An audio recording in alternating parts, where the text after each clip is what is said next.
Share क्या करते थे in the ratio half is to 2/5 is to 1/10। इनमें से शांति की डेथ हो गई। आपसे कहा गया है कि नया रेशियो बताइए, ओम और राम का नया रेशियो क्या होगा। ठीक है बच्चों, जब भी पुराने पार्टनर्स का रेशियो गिवन हो और एक पर्टिकुलर पार्टनर की डेथ हो जाए और फर्दर कोई इन्फॉर्मेशन ना दे रखी हो, तो जो पुराने पार्टनर्स का आपस का रेशियो होता है, ठीक है बच्चों, वही उनका नया रेशियो रहता है। ठीक है बच्चों, तो यहाँ पर बस पहले थोड़ा सा काम कर लीजिएगा कि यहाँ पे आप इनका जो रेशियो है इसको प्रॉपर वे में लिख लीजिए सेम डिनोमिनेटर के साथ। तो हाफ को हम लिख सकते हैं 5/10, यानी ओम का पुराना शेयर है 5/10, राम का पुराना शेयर है 4/10 और शांति का पुराना शेयर है 1/10, जिसको हम 5:4:1 भी लिख सकते हैं। अब शांति की डेथ हो गई तो शांति का शेयर हटा दीजिए, जो बचा 5:4, वही नया रेशियो हो जाएगा ओम और राम का 5:4। ठीक है बच्चों, शिव, मोहन और हरि, जिनका पुराना प्रॉफिट शेयरिंग रेशियो है 5:5:4, इनमें से मोहन की डेथ हो गई और उसके शेयर को इक्वली एक्वायर किया है शिव और हरि ने। तो यहाँ पर बता रखा है कि जो पार्टनर जिसकी डेथ हुई है उसके शेयर को बचे हुए पार्टनर कैसे एक्वायर कर रहे हैं। और ऐसे में अगर आपको उनका नया प्रॉफिट शेयरिंग रेशियो निकालना है तो जितना उनका पुराना शेयर था उसमें जितना उन लोगों ने गेन किया उसे प्लस कर दीजिए। अब जैसे शिव का मुझे नया शेयर निकालना है तो शिव के पुराने शेयर में जो कि 5/14 है, उसमें जितना उसने गेन किया हाफ ऑफ जिस पार्टनर की डेथ हुई है मोहन का शेयर जो कि 5/14 ही है, तो इंटू 5/14 कर देंगे। ये आ जाएगा बच्चों 5/14 प्लस 5/28 और सॉल्व करेंगे तो ये हो जाएगा 15/28। इनको आप ऐड करेंगे तो ठीक है बच्चों। तो शिव का नया शेयर आ गया 15/28। जितना शेयर उसका था उसमें जितना उसने गेन किया या टेक ओवर किया वो प्लस कर दिया। जिस पार्टनर की डेथ हुई है उसके शेयर का आधा, जैसा क्वेश्चन में कहा था कि उसके शेयर को दो लोगों ने इक्वली एक्वायर किया है, तो यानी कि जिसकी डेथ हुई है उसका शेयर का आधा आधा दोनों ने ले लिया होगा। ऐसे ही हरि का नया शेयर निकालने के लिए बच्चों जितना उसका पुराना शेयर था दैट इज 4/14 प्लस जितना उसने गेन किया, इसने भी सेम गेन किया है मोहन के शेयर का आधा, तो ये हो जाएगा 4/14 और प्लस जितना गेन किया दैट इज 5/28। तो अल्टीमेटली दोनों का गेन 5/28 है, बिकॉज जिस पार्टनर की डेथ हुई उसका हिस्सा 5/14 है जिसका हाफ होता है 5/28। तो दोनों के पुराने शेयर में 5/28 प्लस कर दिया तो दोनों का नया शेयर आ गया। इससे हम इनका नया रेशियो भी निकाल सकते हैं शिव और हरि का, जो कि आ जाएगा 15:13। तो this is the new ratio of Shiv and Hari. और अगर आपसे कोई पूछे गेनिंग रेशियो क्या है तो दोनों के गेन देख लीजिए बच्चों 5/28 और 5/28, तो गेनिंग रेशियो तो इक्वल आ ही जाएगा। मांगा नहीं है लेकिन अगर आपको देखना हो तो गेनिंग रेशियो आपको साफ नज़र आ रहा है। 5/28 ही मिला है शिव को, 5/28 ही मिला है हरि को, तो गेनिंग रेशियो हो गया इक्वल। ठीक है बच्चों, PQR पार्टनर हैं जो प्रॉफिट शेयर करते हैं आपस में इन द रेशियो 5:4:1। पी की डेथ हो गई और आपसे कहा गया नया रेशियो बताइए QRR का क्या होगा। तो फिर से ये बच्चों सबसे आसान टाइप है जहाँ पर किसी पर्टिकुलर पार्टनर की डेथ हो जाती है मगर बताया नहीं गया होता उसके बाद का कि बचे हुए पार्टनर आपस में प्रॉफिट कैसे शेयर करेंगे इन द फ्यूचर। तो ऐसे में जिस पार्टनर की डेथ हुई है उसके शेयर को हटा दीजिए, जो बचा वही नया रेशियो और वही गेनिंग रेशियो हो जाएगा।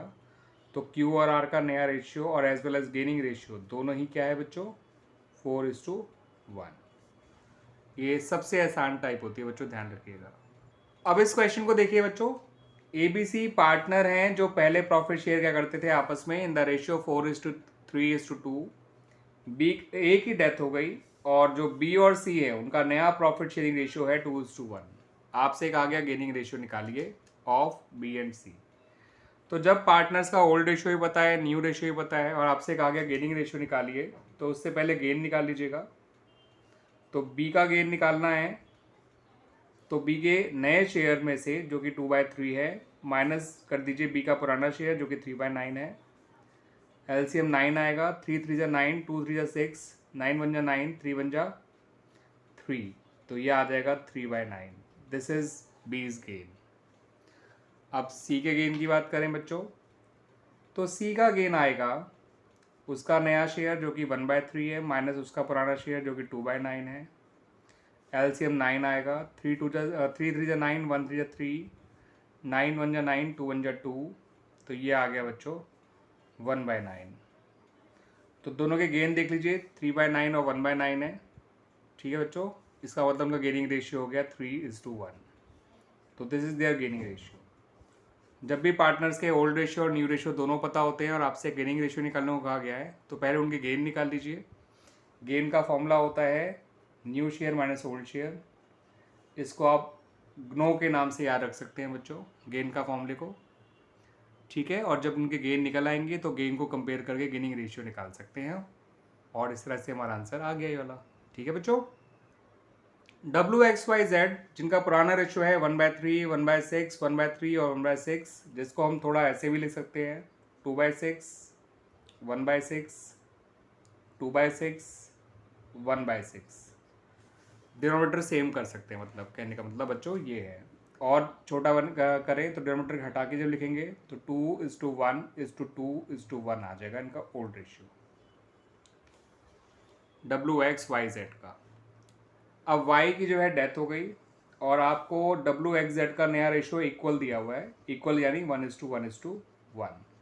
आपसे कहा गया कि WXZ का गेनिंग रेशियो निकालिए। ठीक है बच्चों, तो अभी मैंने आपको बताया था जब भी ओल्ड रेशियो पता है, न्यू रेशियो पता है, तो सीधा सीधा गेन निकालने के लिए new share minus old share कर दीजिए। W का नया शेयर है 1/3, पुराना शेयर है 2/6 या 1/3, एक ही बात है। ये आ जाएगा बच्चों 0। एक्स की बात करें, नया शेयर 1/3 है, पुराना शेयर 1/6 है। सॉल्व करेंगे तो ये आ जाएगा 1/6। वाई तो रिटायर ही हो गया, तो वाई का गेन नहीं निकालना, जेड का निकालना है। जेड का नया शेयर 1/3 है, पुराना शेयर 1/6 है। सॉल्व करेंगे तो ये आ जाएगा 2 - 1 दैट इज़ 1/6। तो अगर आपसे कोई कहे WXZ का गेनिंग रेशियो बताइए, तो आप कहेंगे 0:1:1। इसे 0 कहिए या 0/6, एक ही बात है बच्चों। और या फिर आप एक सिंपली एक ऐसा काम कर सकते हैं, gaining ratio of x and z ही लिखिए, बिकॉज हम जानते हैं W गेन ही नहीं कर रहा। तो एक्स और जेड का जो गेनिंग रेशियो है एक्स और जेड का, वो हो जाएगा 1:1। क्लियर बच्चों, और इस तरह से ये क्वेश्चन भी कंप्लीट हो गया। इस क्वेश्चन को देखिए बच्चों, ABC जिनका पुराना रेशियो 4:3:2 है, इनमें से C की डेथ हो गई और A जो है C के शेयर का 4/9 ले रहा है। ठीक है बच्चों, और C के शेयर का जो बचा हुआ हिस्सा है वो कौन ले रहा है, फिर B ले रहा है। आपसे कहा गया कि नया रेशियो निकालिए A और C का, और साथ साथ उनका गेनिंग रेशियो भी निकालिए। देखिए बच्चों, जो C है उसका हिस्सा है 2/9। अब 2/9 का 4/9 A ले रहा है, तो वो बन जाएगा A का गेन। 2/9 into 4/9 that is 8/81। तो 8/81 तो हो गया बच्चों A का गेन। सही है। अब एक लॉजिकल बात समझिए, अगर उसके हिस्से का 4/9 A ले रहा है C के हिस्से का, तो अंडरस्टूड है B कितना ले रहा होगा, उसके हिस्से का 5/9। ठीक है बच्चों, 4/9 अगर A ने लिया है तो B ने कितना लिया होगा, 5/9। अगर 1/9 A ने लिया होता तो B ने कितना लिया होता, 8/9। अगर A ने 2/9 लिया होता और शेयर, तो B ने कितना लिया होता, 7/9। आई थिंक मेरी बात समझ में आ गई होगी बच्चों आपको। फिलहाल A ने लिया है 4/9, तो इसलिए B ने लिया होगा 5/9 ऑफ शीट शेयर। तो दोनों का गेन निकल आया। गेन से गेनिंग रेशियो निकाल सकते हैं, जो आएगा 4:5। 8:10 कहिए या 4:5, एक ही बात होती है बच्चों। अब नया शेयर निकालना है तो उनके पुराने शेयर में उनके गेन को प्लस कर दीजिए। अगर मुझे A का नया शेयर चाहिए तो मैं A के पुराने शेयर में जो कि 4/9 है उसमें 8/81 प्लस कर दूंगा बच्चों। 9 9 जा 81, 4 9 जा 36, 81 1 जा 81, 8 1 जा 8, तो ये हो जाएगा 44/81। This is A's new share. B के नए शेयर की बात करें बच्चों, तो बी का पुराना शेयर है 3/9, उसने लिया है 10/81, तो एलसीएम 81 आ गया। 9 9 जा 81, 3 9 जा 27 प्लस 10 दैट इज 37/81।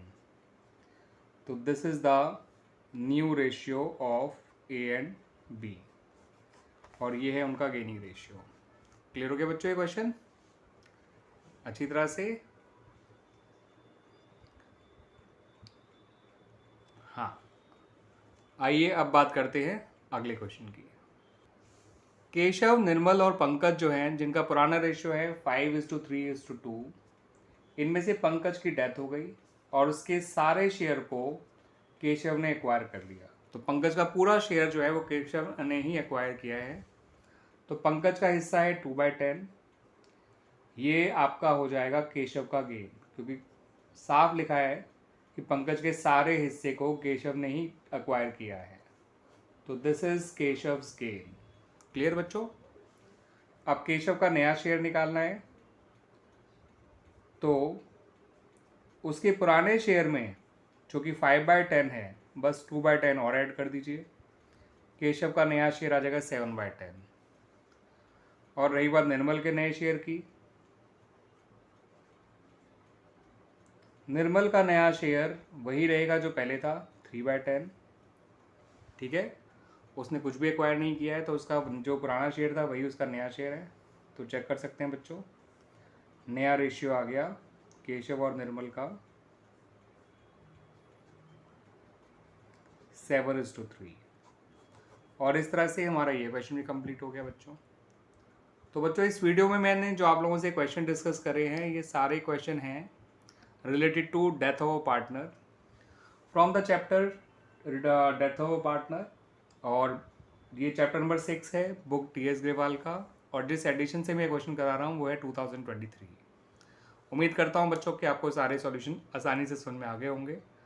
और अगर आप लोगों ने रिटायरमेंट ऑफ पार्टनर सीखा हुआ है तो ये उससे रिलेटेड ही क्वेश्चंस हैं। काफ़ी हद तक जो क्वेश्चंस हैं उसके जैसे ही हैं, बस वहाँ रिटायरमेंट था या डेथ है, बाकी सारे पॉइंट सेम ही हैं। सिमिलर क्वेश्चंस आपको रिटायरमेंट ऑफ पार्टनर के अंदर भी मिल जाएंगे।